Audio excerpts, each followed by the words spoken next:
Hello students, welcome to accounts class. आज हम लोग ऑस्कर क्वेश्चन बैंक का डिसोल्यूशन चैप्टर का क्वेश्चन नंबर 5 समझेंगे। ये बहुत इंपॉर्टेंट है और ये आपके बोर्ड एग्जाम में आ सकता है। जिन स्टूडेंट्स ने इस क्वेश्चन बैंक को नहीं खरीदा है वो खरीद लीजिए। ओके, तो ये है आपका क्वेश्चन नंबर 5 बुक का। सबसे पहले हम लोग का काम क्या है, रियलाइजेशन अकाउंट में सारी एसेट्स को कॉपी करना। यहाँ पे डेटर्स आपको दिखाई दे रहे हैं 17,000 रुपये के, ये मैंने कॉपी कर लिया। पीवीडी को हम लोग बाय साइड लिख देंगे। स्टॉक को भी मैंने कॉपी कर लिया, इन्वेस्टमेंट को भी मैंने कॉपी कर लिया, फर्नीचर को भी 6,000 रुपये से कॉपी किया, बिल्डिंग 19,000 रुपये से, और गुडविल आपकी 10,000 से कॉपी हो गई। प्रॉफिट एंड लॉस अकाउंट जो है वो राइट ऑफ हो जाता है पार्टनर्स कैपिटल अकाउंट में, तो मैंने उसको राइट ऑफ कर दिया ओल्ड इशू में टू प्रॉफिट एंड लॉस लिख करके 8,000 और 2,000 रुपये। ठीक है, अब इसके बाद हमारा सेकंड काम क्या होता है, हमारा काम होता है लाइबिलिटीज को कॉपी करना। सन्ड्री क्रेडिटर्स को कॉपी किया मैंने 8,000 रुपये। एक्स ब्रदर्स लोन ये आउटसाइड लाइबिलिटी है, ये भी कॉपी होगी। इन्वेस्टमेंट फ्लक्चुएशन फंड 5,000 रुपये, ये भी कॉपी होगा क्योंकि क्वेश्चन में इन्वेस्टमेंट गिवन है, तो आईएफएफ फंड जो होता है वो आपका बाय साइड लिख करके सिर्फ छोड़ दिया जाता है।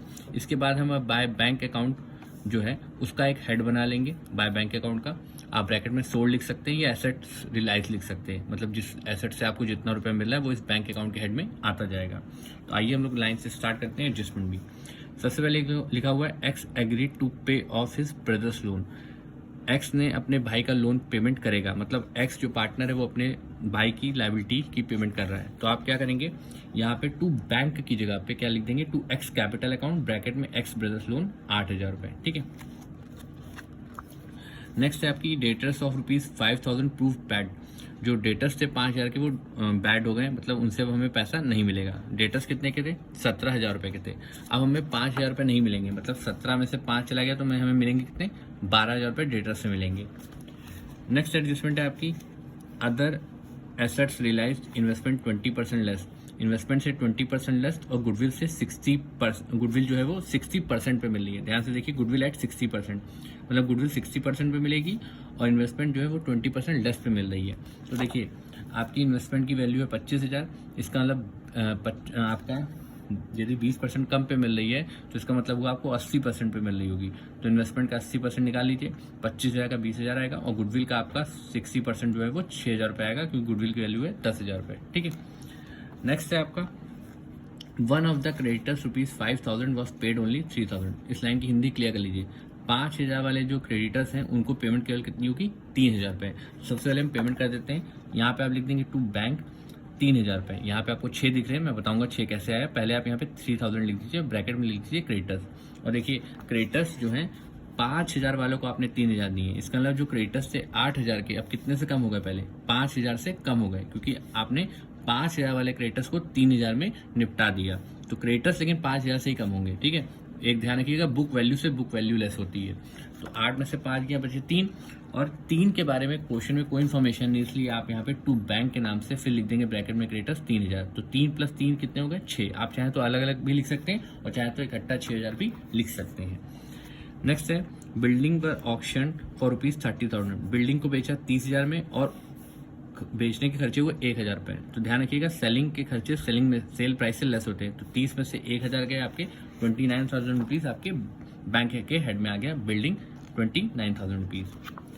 नेक्स्ट एडजस्टमेंट है Y took over part of stock at ₹4,000। Y ने स्टॉक को कितने रुपए में टेक ओवर किया है, 4,000 रुपये में। तो आप क्या लिख देंगे, बाय बैंक की जगह क्या लिख देंगे, by Y's capital account 4,000 rupees directly. अब इसके बाद इसमें इंपॉर्टेंट क्या है, यहाँ पे देखिए लिखा हुआ है being 20% less than book value, जो कि बुक वैल्यू से 20% कम था। तो इसकी सबसे पहले आपको बुक वैल्यू निकालनी पड़ेगी।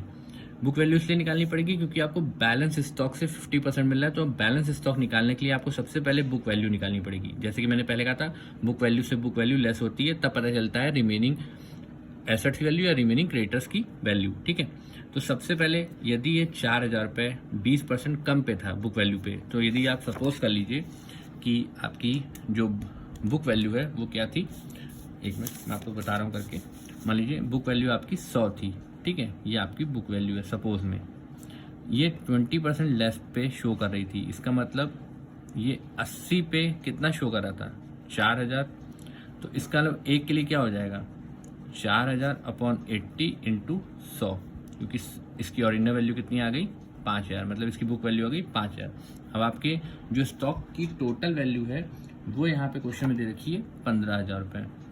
ठीक है, ये बुक वैल्यू है, बुक वैल्यू से मैंने बुक वैल्यू लेस कर दी, तो मेरी अब रिमेनिंग बुक वैल्यू कितनी बची 10,000 रुपये। ठीक है, अब आपको क्या करना होगा, रिमेनिंग स्टॉक से आपको मिल रहा था यहाँ पे क्वेश्चन में लिखा है 50%, तो 50% मिल रहा है, मैंने 10,000 का 50% कितना हुआ 5,000, जो कि आपके बैंक अकाउंट के हेड में ही आ जाएगा। अब इनको आप जोड़ के बाहर लिख सकते हैं, और चाहे तो हम सबसे बाद में कर लेंगे इसकी टोटली। अब लास्ट एडजस्टमेंट देख लेते हैं। रियलाइजेशन के एक्सपेंसेस हैं 2,000 रुपये के, तो आपने क्या लिख दिया टू बैंक ब्रैकेट में एक्सपेंसेस 2,000 रुपये। अब हमने सारी एडजस्टमेंट लाइन से कर ली है। अब आपको ये चेक करना होगा कि आपने अपनी हर लायबिलिटी की पेमेंट की है या नहीं की है। तो देखिए, क्रेडिटर्स की पेमेंट हो चुकी है, ब्रदर्स लोन की पेमेंट हो चुकी है। अब इसकी मत पेमेंट कर दीजिएगा, सिर्फ जब भी क्वेश्चन में इन्वेस्टमेंट गिवन होगा तो आईएफएफ फंड को सिर्फ आपको बाय साइड लिख के छोड़ देना है। ठीक है, अब यहाँ पे हमारा क्वेश्चन पूरा खत्म हो गया, सारी एडजस्टमेंट्स। अब आप यहाँ से यहाँ तक टोटलिंग करेंगे, फिर यहाँ से यहाँ तक की वैल्यूज को लेस करेंगे, तो आपका जो आंसर आएगा वो 9,000 रुपये लॉस का आएगा, जो कि आप एक्स और वाई को ओल्ड रेशियो में बांट देंगे। अब इसके बाद हम मेरी बात करें तो पार्टनर्स कैपिटल अकाउंट की। सबसे पहले हमारा काम होता है बैलेंस को ब्रॉट डाउन करना। देखिए, बैलेंस दे रखा है 50 और 40,000 रुपये, तो बाय बैलेंस ब्रॉट डाउन 50 और 40,000 रुपये। अब आपको ये देखना है कि रियलाइजेशन अकाउंट में कहाँ कहाँ पार्टनर का नाम दे रखा है। देखिए, यहाँ पे दे रखा है, तो इसकी क्रॉस पोस्टिंग कर देंगे बाय रियलाइजेशन अकाउंट, एक्स के खाते में 8,000 रुपये, वाई में डैश। ठीक है, और फिर कहाँ लिखा हुआ है, यहाँ लिखा हुआ है, तो इसकी क्रॉस पोस्टिंग कर देंगे टू रियलाइजेशन अकाउंट 4,000 रुपये, एक्स में डैश। ठीक, इसी के बाद जस्ट आपका देखिए यहाँ भी लिखा हुआ है एक्स और वाई का नाम, तो यहाँ से हम क्रॉस पोस्टिंग कर देंगे टू रियलाइजेशन अकाउंट ब्रैकेट में लॉस 7,200 और 1,800, ये आपका लॉस भी डिस्ट्रीब्यूट हो गया।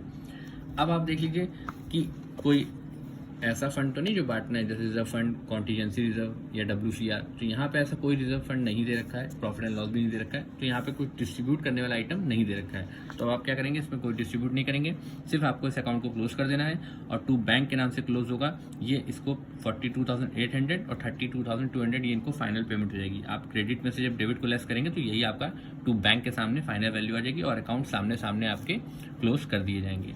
इसके बाद आप बनाएंगे पार्टनर्स लोन अकाउंट। इस क्वेश्चन में पार्टनर का लोन भी दे रखा था। देखिए, यहाँ पे आउटसाइड लायबिलिटी में सिर्फ सन्डी क्रेडिटर्स और एक्स ब्रदर्स लोन दे रखा था, वाई पार्टनर था, इसलिए पार्टनर का लोन अकाउंट सेपरेटली बनता है।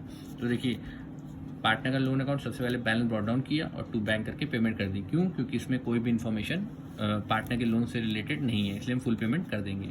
बैंक अकाउंट में सबसे पहले हम बैलेंस को ब्रॉट डाउन करेंगे, जो कि आपका कितना दे रखा है 20,000 रुपये, और बैंक ओवरड्राफ्ट का जो बैलेंस है वो हम बाय साइड लिख देंगे, बाय बैलेंस ब्रॉट डाउन, या बाय बैंक ओवरड्राफ्ट के नाम से भी लिख सकते हैं 6,000 रुपये।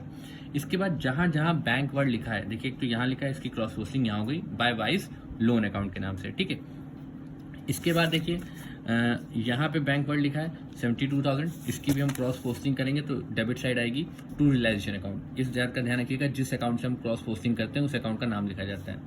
फिर आप देखेंगे कि यहाँ पर 2 बार बैंक लिखा है, ठीक है, डेबिट साइड, तो हम इसकी दोनों की क्रॉस पोस्टिंग कर दें, बाय रियलाइजेशन अकाउंट और बाय रियलाइजेशन अकाउंट 6,000 और 2,000। इसके बाद आप देखेंगे तो पार्टनर्स कैपिटल अकाउंट में बैंक वर्ड दिखाई दे रहा है मुझको, तो इसकी भी बाय साइड क्रॉस पोस्टिंग होगी, तो क्या लिख देंगे बाय एक्स कैपिटल अकाउंट और बाय वाइस कैपिटल अकाउंट। ठीक है, इसके बाद आप दोनों साइड जब टोटलिंग करेंगे तो इक्वल आएगा 92,000 रुपीज़। यदि इक्वल नहीं आ रहा तो इसका मतलब है आपने कहीं ना कहीं गलती की है। इस क्वेश्चन को बहुत ध्यान से कीजिएगा, यदि हो सके तो आप 1 से 2 बार वीडियो देख लीजिएगा, लेकिन ध्यान से देख के समझ लीजिएगा, और यदि कोई डाउट हो तो आप मुझसे कॉल करके या मैसेज करके भी पूछ सकते हैं। Okay, thank you very much.